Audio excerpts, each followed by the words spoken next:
because I just let them know that I'm vulnerable and I'm their perfect type. Ghislaine grabbed one foot, I grabbed the other, and she says you always want to keep one hand on the body when you're massaging somebody. And then he turns over and the entire thing changed. They said, take off your clothes.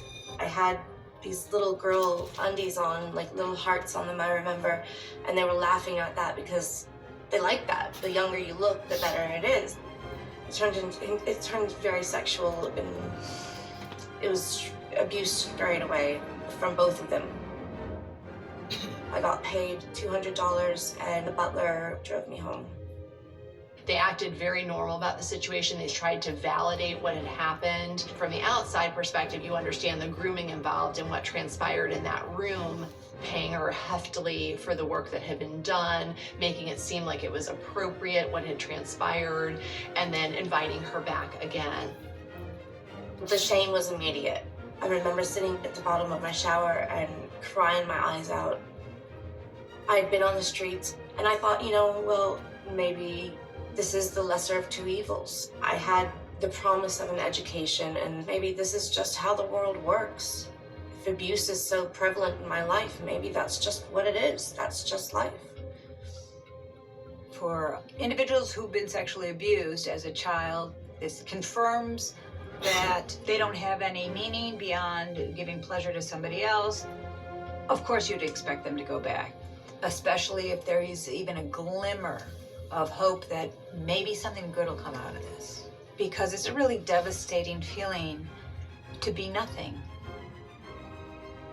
Within the next few weeks, Giuffre and Ghislaine told me that I need to quit my job with Mar-a-Lago because I'll be traveling with them as their traveling masseuse. You ask yourself, like, if I could talk to that 16-year-old girl again, what would you tell her? Bloody hell, I'd tell her to run for your life. But at 16, you just, I don't know. Yeah, I was very intimidated by these people. What I call it is invisible chains. I mean, no, these girls were not tied up, and people will say,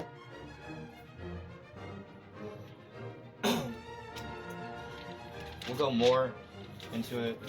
I want to show about reporting her death.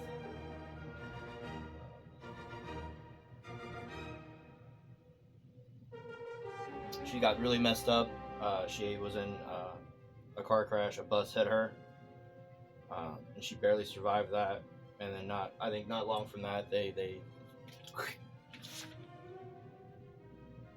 Take. Here's to the go-getters. And not just the ones in the gym. But there we go. The buck stops when every single monster gets held accountable.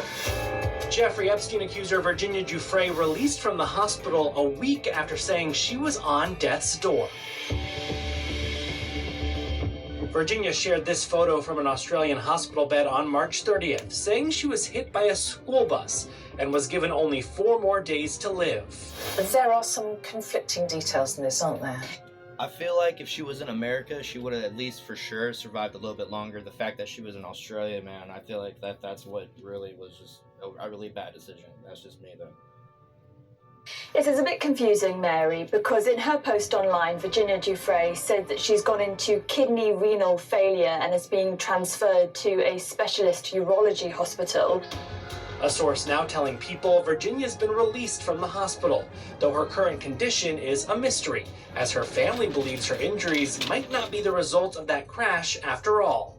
Her brother telling the mag, "I do think that the bus crash in some way, shape, or form saved her life. It could have been a blessing in disguise."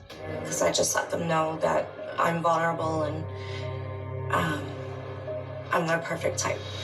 Virginia's been one of the most outspoken people against Jeffrey Epstein and his association with Britain's Prince Andrew, whom she claims she was sex trafficked by Epstein for. People on the inside are going to keep coming up with these ridiculous excuses, like his arm was elongated, or the photo was doctored, or he came to New York to break up with Jeffrey Epstein. I mean, come on. I'm calling BS on this. But turns out she may have been facing new demons while battling her old ones. Virginia telling People she's in an abusive marriage for decades, when she's been trying to leave for months.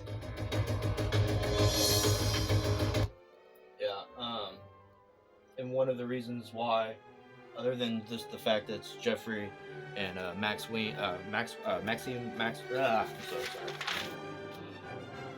Ghislaine Maxwell, besides her and Epstein, Bill, this is one of, I feel like, if not the main reason why. Right here.